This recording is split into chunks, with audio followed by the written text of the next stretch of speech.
The first time anyone truly noticed her, it wasn't because she was loud or dramatic. It was because she was impossibly still. It was a quiet gallery opening in Ikoyi. The kind of place where conversations moved like careful water. Soft jazz played. Wine glasses touched gently. People wore their elegance like second skin. And then she walked in. She wore red. Not bright red. Not playful red. Deep, intentional red. The kind that looked expensive without trying. Her dress was perfectly tailored. Her scarf matched. Even her lipstick, a rich wine shade, looked chosen with purpose. But it wasn't the red that made people turn. It was her eyes. They were alert. Too alert. Like someone listening to a frequency only she could hear. A waiter approached with champagne. She smiled politely. "No, thank you. Water, then? I'm fine." She moved through the room calmly, stopping to admire paintings without asking who the artist was. She never sat down. Not once. Even when chairs were empty and people rested their feet. A photographer named David watched her carefully. He noticed something strange. She didn't blink like others. Her eyes stayed open too long. Then, just as quietly as she'd arrived, she left. No goodbye. No explanation. Just absence. David blinked and she was gone. 2 years passed. David forgot about her. Life moved forward. Work, weddings, exhibitions. Lagos kept spinning. Then one night, he found himself at Murtala Muhammad Airport. A delay. 4 hours. Everyone groaned. The lounge filled with exhausted travelers. People slumped in chairs, rubbing their eyes, yawning loudly. David bought coffee and sat near a window. That's when he saw her. The same woman. Same deep red dress. Same calm posture. Same wide open eyes. She sat across the lounge, not reading, not scrolling, not sleeping. Just sitting. Watching. David's chest tightened. He approached the lounge attendant quietly. "That woman in red. Do you know her?" The attendant glanced over, then nodded slowly. "She comes here sometimes. Late flights. Always alone." "How often?" The attendant thought for a moment. "Last year too. Maybe the year before." David's throat went dry. "She looks exactly the same." The attendant didn't disagree. A security guard nearby leaned in.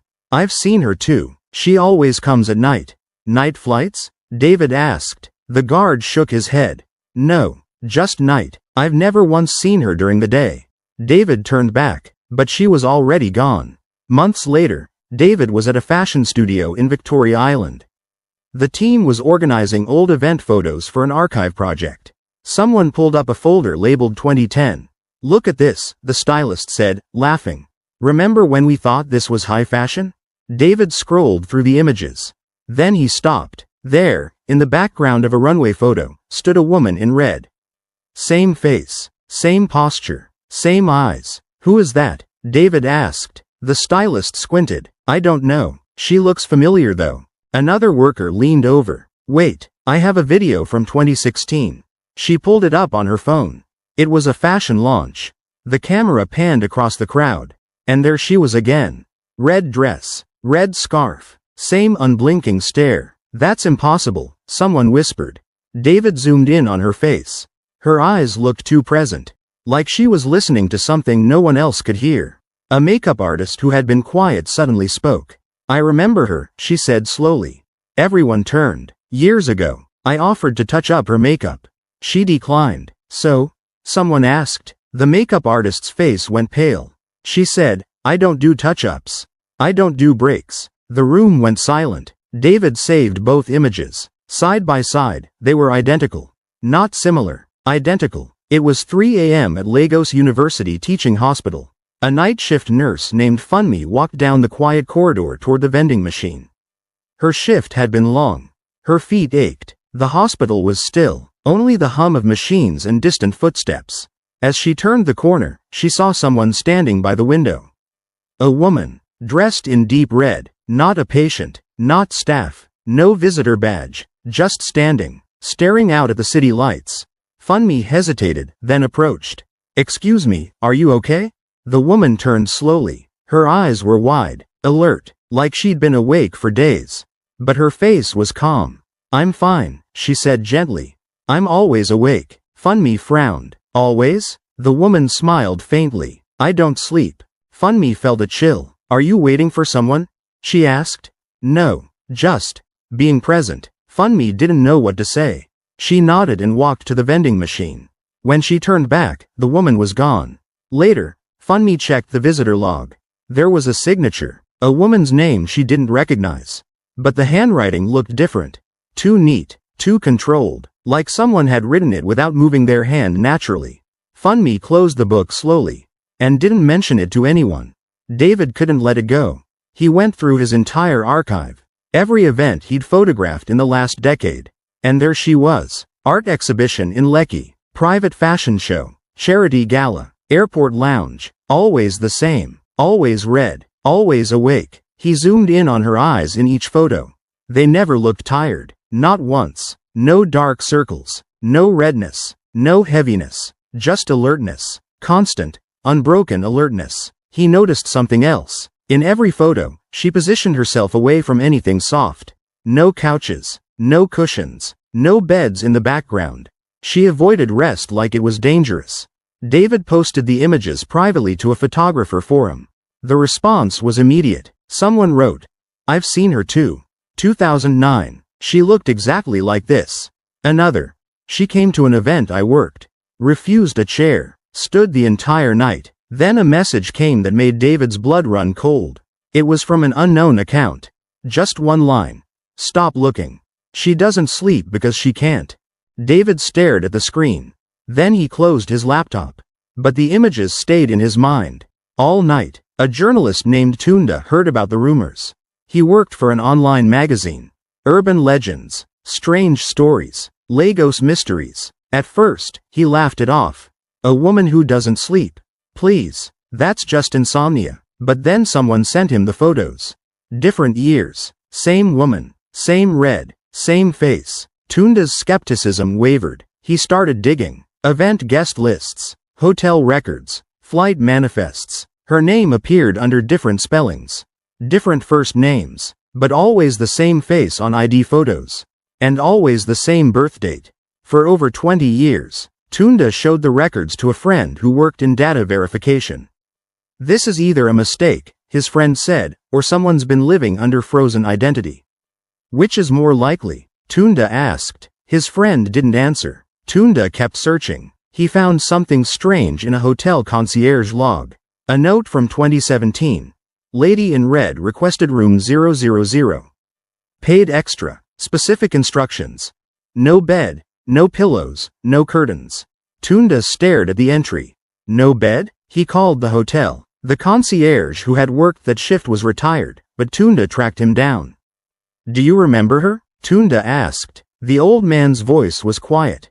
"Yes, she said she didn't need sleep. Just space to be awake." Tunda thanked him and hung up. His hands were shaking. Tunda found her at a beachfront cafe. It was late evening. The ocean breeze was cool. The lights were low. She sat alone at a corner table, staring at the water. He approached carefully. "Excuse me, may I sit?" She looked up slowly. Her eyes were calm but tired in a way that had nothing to do with sleep. "You're the journalist," she said. He blinked. "How did you know?" "People always come eventually." Tunda sat down. He didn't pull out a recorder. Didn't take notes. "Do you sleep?" he asked directly. She didn't flinch. "Not anymore." "Why?" She looked at him for a long moment. "Because I chose not to." "Can you choose that?" "You can choose many things," she said quietly. "The cost comes later." Tunda leaned forward. "What did it cost you?" She smiled faintly. "Everything soft." Before he could ask more, she stood. "If you chase the reason," she said, "you'll lose your own rest." Then she walked away. Tunda sat there for a long time. The ocean kept moving, but he felt frozen. Months later, Tunda saw her again. This time at a charity dinner in Abuja. She stood near the back, dressed in deep red silk. People moved around her, laughing, talking, posing for photos.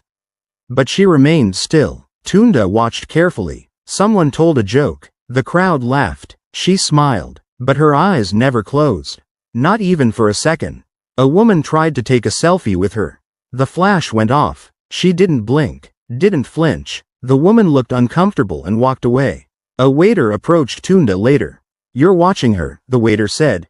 "Do you know her?" Tunda asked. The waiter nodded. "She comes to events sometimes." Always polite. Always alone. Does she ever seem tired? The waiter shook his head. Never. But she pays extra. For what? To remove curtains from her hotel room. She says she doesn't like darkness. Tunda's chest tightened. She doesn't like darkness? No, the waiter said. She stays where there's light. Always. Tunda turned back, but she was already gone.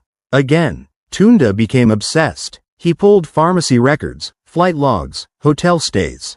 The pattern was undeniable. The same face appeared across decades.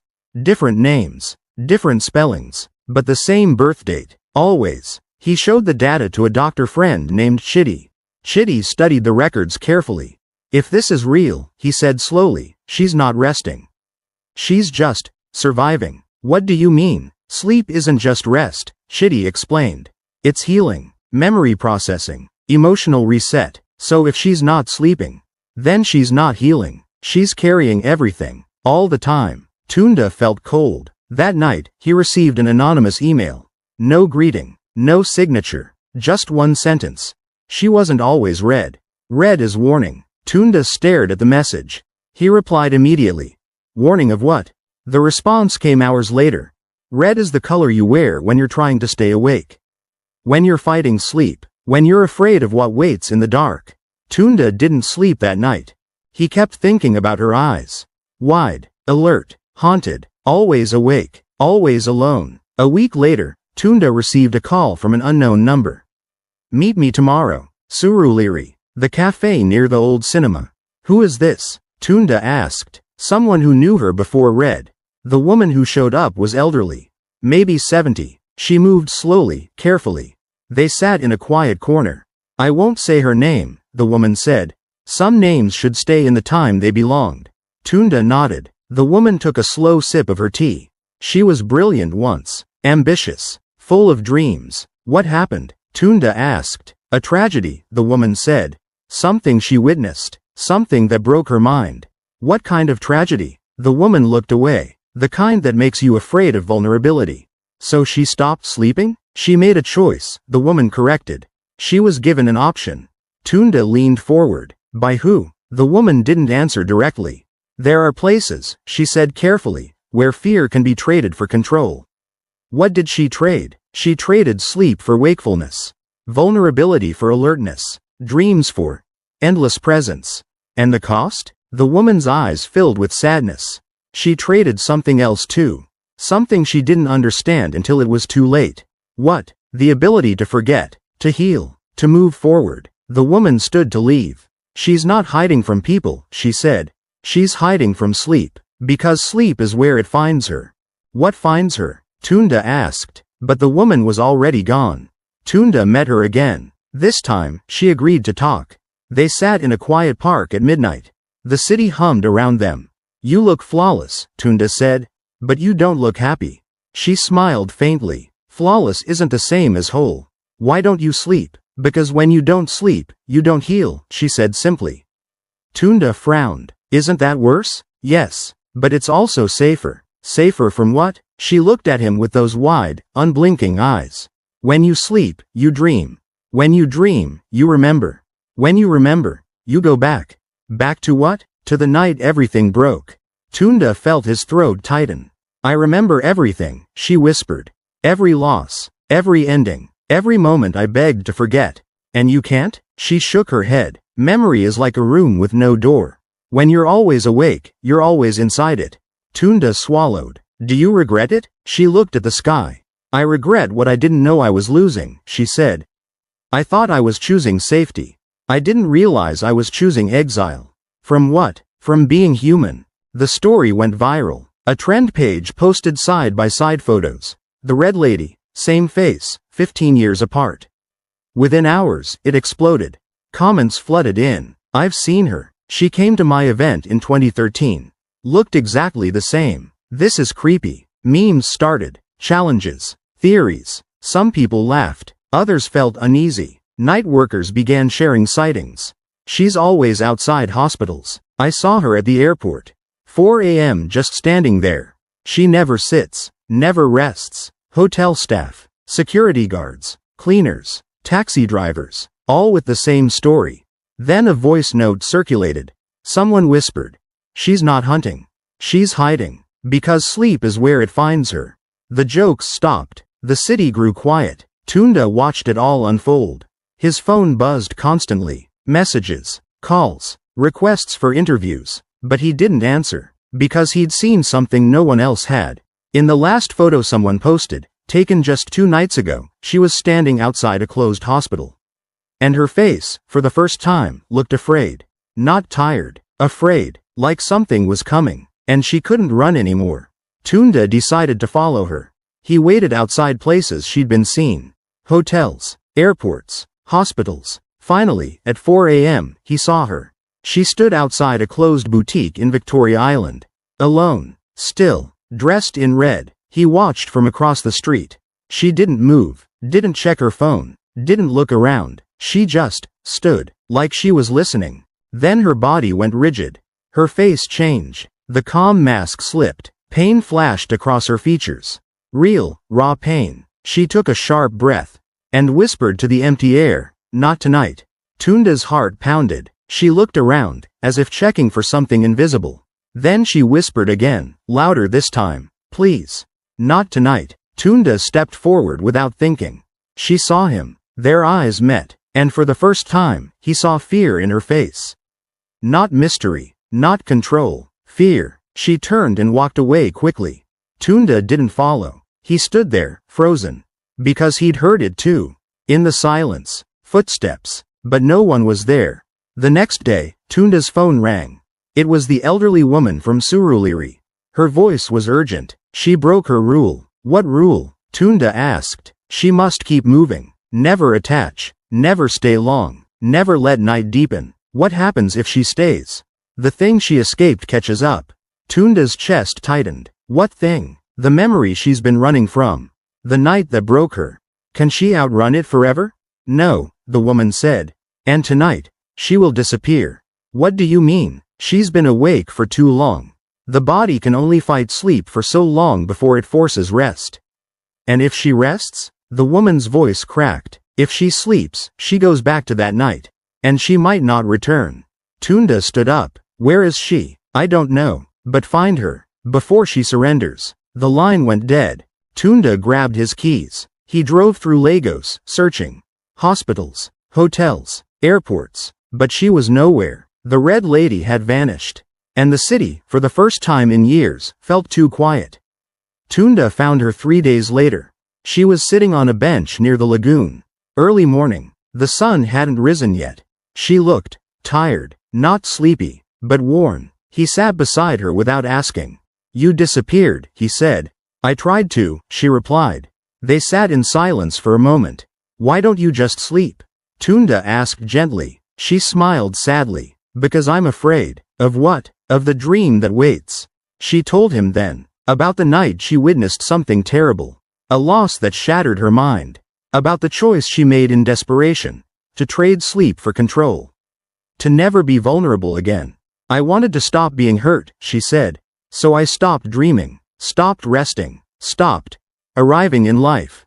Arriving? Tunda asked. When you sleep, you reset. You process. You move forward. But I don't. I stay frozen in alertness. Can you reverse it? She shook her head. No. The bargain was final. Then what are you doing? She looked at the water. I'm trying to learn how to surrender. Even if it means going back. Tunda felt his throat tighten. What if you don't come back? She smiled faintly. Then at least I'll finally rest. Tunda sat with her as the sun rose. People envy you, he said. They think never sleeping is power. She laughed quietly. It's not power. It's exile. From what? From being human. She explained. How she watched others yawn, stretch, wake refreshed. How she saw people reset after sleep. Softer, kinder, ready to try again. I don't get that, she said. I carry everything. Forever. Tunda thought about it. So you're not immortal. You're just stuck. Yes. Always awake. But never arriving. Arriving where? In the next moment. The next version of myself. The next chance to become. She looked at him. If you could stop being hurt, she asked, would you also stop becoming? Tunda didn't answer. Because he didn't know. Sleep isn't just rest, she continued. It's trust. Trust that tomorrow will come. Trust that you'll wake up. Trust that the world will still be there. And you don't have that? No, I stopped trusting. And now I'm trapped in permanent vigilance. Tunda felt tears sting his eyes. I'm sorry, he whispered. She smiled. Don't be. I chose this. But you didn't know what you were choosing. No, she agreed. I didn't. That night, Tunda followed her one last time. She stood outside a hospital gate. Rain fell softly. She held a red umbrella. Tunda approached slowly. Why hospitals? He asked. She turned to him. Her eyes were wet. Because this is where people finally surrender, she said. Surrender to what? To rest. To care. To being vulnerable. She looked at the hospital entrance. I come here, she continued, hoping it will teach me how. Tunda's throat tightened. Teach you how to what? How to let go, she told him then. The final truth. The night she witnessed the loss. The trauma that broke her. The moment she decided vulnerability was weakness. I haven't slept since that night, she whispered. Because sleep is the doorway back to that memory. And if you go back, I might not return. Rain fell harder. But I'm tired, she said. So tired of being awake. Of remembering everything. Of never resetting. Then sleep, Tunda said gently. She smiled through tears. If I sleep, I go back to that night. And I might not survive it again. Tunda reached for her hand. But staying awake is killing you too. She nodded. I know. She looked at the hospital one more time. Then she whispered. Maybe it's time to find out. The posts stopped. No more sightings. No more photos. Weeks passed. Then months. Lagos moved on. The trend faded. The red lady became a footnote. Tunda kept searching. But she was gone. Completely gone. Then one morning, 6 months later, he received a package. Inside was a red scarf. Still soft. Still beautiful. And a note. Just 2 words. I rested. Tunda sat down slowly. He didn't know if it meant she slept. Or if it meant something permanent. He never found out. But sometimes, late at night, he thought about her. About the woman who traded sleep for control. Who chose alertness over vulnerability. Who ran from rest until she couldn't run anymore. And he wondered. If she finally found peace. Or if she was still out there. Somewhere. Always awake. Always alone. Always dressed in red. A week later, someone whispered to him at an event. I saw her. Last night. At the airport. Tunda's heart stopped. Are you sure? She looked different. Calmer. Like she'd finally let something go. Tunda didn't know if he believed it. But he wanted to. Because some stories don't end. They just rest. Some people don't chase power. They run from pain. And sometimes the thing you beg for, control, becomes the cage that keeps you from becoming human again.